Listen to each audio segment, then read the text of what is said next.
नमस्कार दोस्तों, welcome back to my channel friends. मैं आप सबका अपने चैनल स्टॉक्स फॉर लाइफ पे बहुत स्वागत करता हूं। Welcome to STFL family. Dear family members, इस वीडियो में बस एक ही बात की चर्चा होगी, क्या आईटीसी में निवेश करना बेकार है? क्या दोस्तों एक हाई टाइम है कि 200 के लगभग ये स्टॉक अब आ चुका है, तो क्या हमें निकल जाना चाहिए? ये जंक स्टॉक के कैटेगरी में है या फिर दोस्तों इधर पे मौका बनता है? दोस्तों बात की जाए लोगों की, तो बात की जाए सेंटिमेंट की, तो फ्रेंड सेंटिमेंट परमानेंट होते नहीं हैं, टेम्प्रोरी होते हैं, लेकिन लॉन्ग रन में हमेशा आपको अच्छे से पता है कि फंडामेंटल काम करते हैं।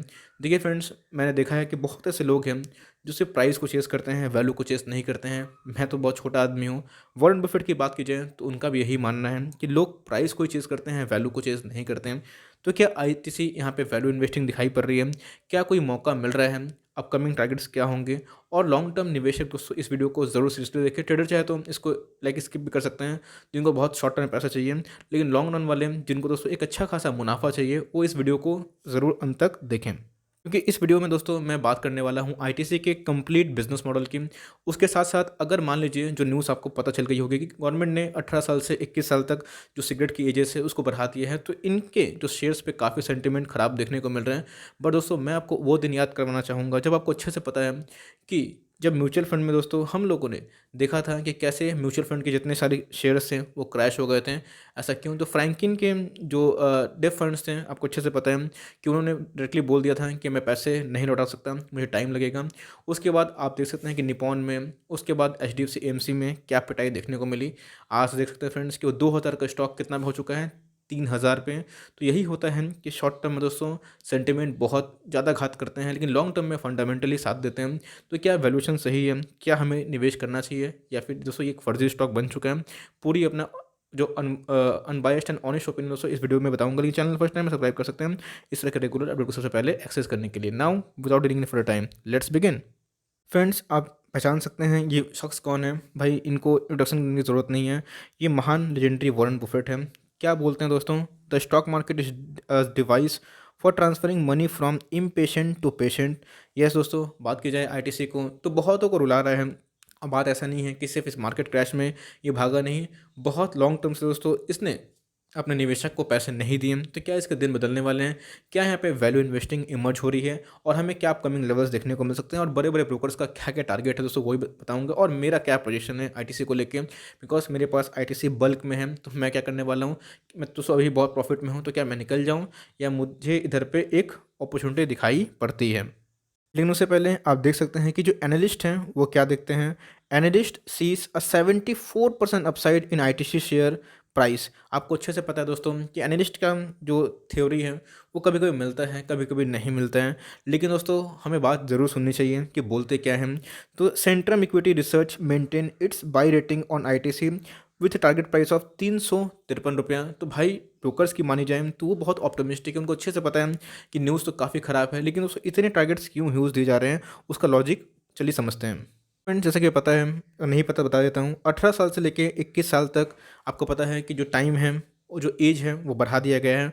और इनके जो बैन है दोस्तों वो काफ़ी इम्पोज हो चुके हैं। मीन्स आप पब्लिकली सिगरेट नहीं पी सकते एंड ऑल। तो ये जो प्रावधान है ये बिल में हमें बजट में भी देखने को मिल सकता है, और कभी ये लॉ कंप्लीट हो सकता है। लेकिन दोस्तों इसको इम्पोज कर पाना बहुत ही मुश्किल है। आपने अभी तक सुन लिया होगा।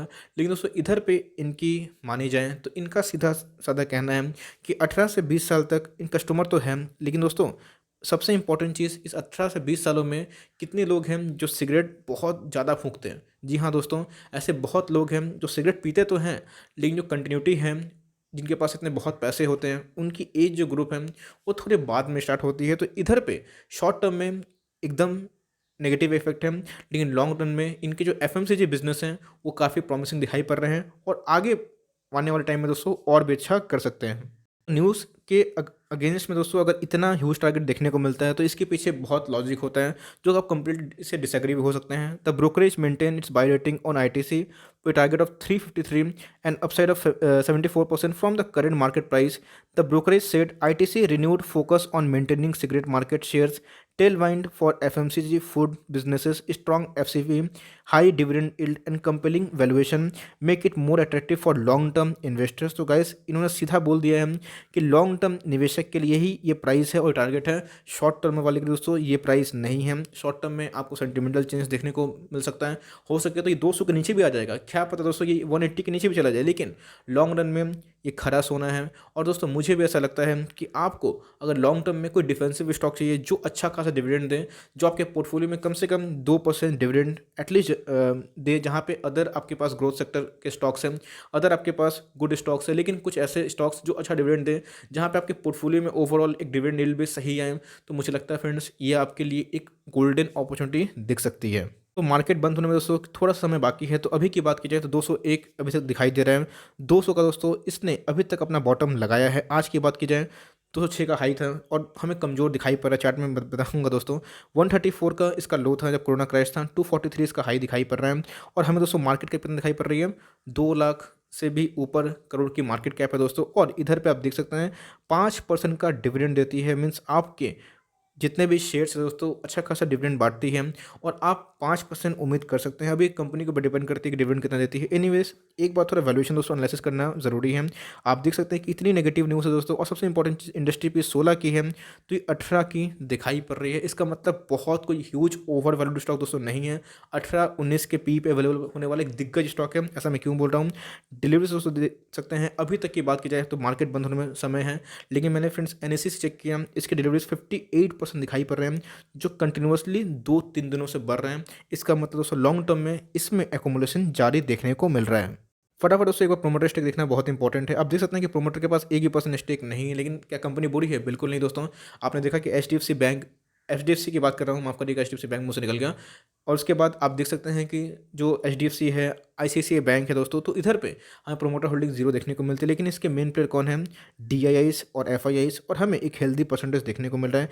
एक चीज़ दोस्तों जो आपको दिखाना चाहता हूँ, इधर पे दोस्तों इंश्योरेंस कंपनी का स्टेक कितना है, एक बार देख लीजिएगा, 21% से भी ऊपर। तो दोस्तों मैं क्या बोलूँ, जहाँ पे इंश्योरेंस कंपनी को से बहुत भरोसा है, लेकिन स्टॉक बहुत पिट रहा है, इस बात से मैं इनकार नहीं कर सकता। एक बार थोड़ा कंपनी के सेल्स पे नज़र मार लेते हैं कि सिर्फ प्राइस गिर रहा है या फिर सेल्स भी गिर रहा है। दोस्तों सेल्स में कोई कमी नहीं है। कंपनी का सेल्स एक बार देखिएगा जो ऑलमोस्ट 50,000 करोड़ के लगभग है, जो ईयर टू ईयर दोस्तों फ्लैट ही सा है, लेकिन राइस हुआ है। और एक बार दोस्तों कंपनी के प्रॉफिट देख लीजिएगा, कंपनी ने कितना कमाया था 2019 में, 12,000 करोड़ का दोस्तों सिर्फ प्रॉफिट था। इतना तो बहुतों को मार्केट कैप नहीं होता है। और 2020 की बात कीजिए तो 15,000 करोड़ की market cap, means market cap बोल रहा हूँ दोस्तों, इनके प्रॉफिट बढ़ गए, जहाँ पे आप देख सकते हैं कि इनके फंडामेंटल्स वैल्यूएशन एकदम जस्टिफाई करते हैं, बट प्राइस जस्टिफाई नहीं कर रहा है। लेकिन दोस्तों लॉन्ग रन में ये सारे चीज़ मुझे लगते हैं कि एकदम आउट परफॉर्मेंस करेगा, और इधर पे मुझे सही में एक अपॉर्चुनिटी दिखाई पड़ती है। कंपनी का एक बार ह्यूज जो सरप्लस है उसको देख लीजिएगा, जहाँ पे मैं बोलता हूँ रिजर्व और सरप्लस कंपनी के बहुत ही की एलिमेंट होते हैं। 62,000 करोड़ का दोस्तों सिर्फ रिजर्व और सरप्लस है। मैं क्या बताऊँ, ये बहुत ही बड़े नंबर्स होते हैं। कोई कंपनी कैसा परफॉर्मेंस कर रही है ये उनके आरओई बताते हैं, वो जस्टिफाई करते हैं, इनको हम लोग बोलते हैं रिटर्न ऑन इक्विटी। 23 का हो चुका है दोस्तों, जो पहले 2019 में 2020 से 23 का है। इतना दोस्तों बहुत बड़े बड़े कंपनी का भी नहीं होता जितना इनके हैं। इतना तो मिड कैप में भी हमें लैग देखने को मिलता है, लेकिन इनके जो आरओई है काफ़ी शानदार दिखाई पड़ रहे हैं। आरओसी की बात की जाए तो बहुत अच्छी बात है। करंट रेशियो दोस्तों 4 से ऊपर, एकदम सुपर टॉप नॉच वाली बात है। और इतने होने के बावजूद भी कंपनी के ऊपर 1 रुपये का भी कर्जा नहीं है। इसका मतलब जो वैल्यू इन्वेस्टर है दोस्तों, उनके लिए ये ब्लेसिंग इन डिस्गाइज वाली कहानी है। गिर तो रहा है, लेकिन आपको मुझे लगता है कि एक लाइफ टाइम अपॉर्चुनिटी दिखाई पड़ती है, जहाँ पे इनके दोस्तों पॉसिबिलिटी डाउन साइड के लिमिटेड है, और जहाँ पे इनके अपसाइड बहुत ही ह्यूज है। वन डे के चार्ट में दोस्तों अगर इसको एनालिसिस करने की कोशिश करूँ तो अपने बॉटम से काफ़ी भागा था।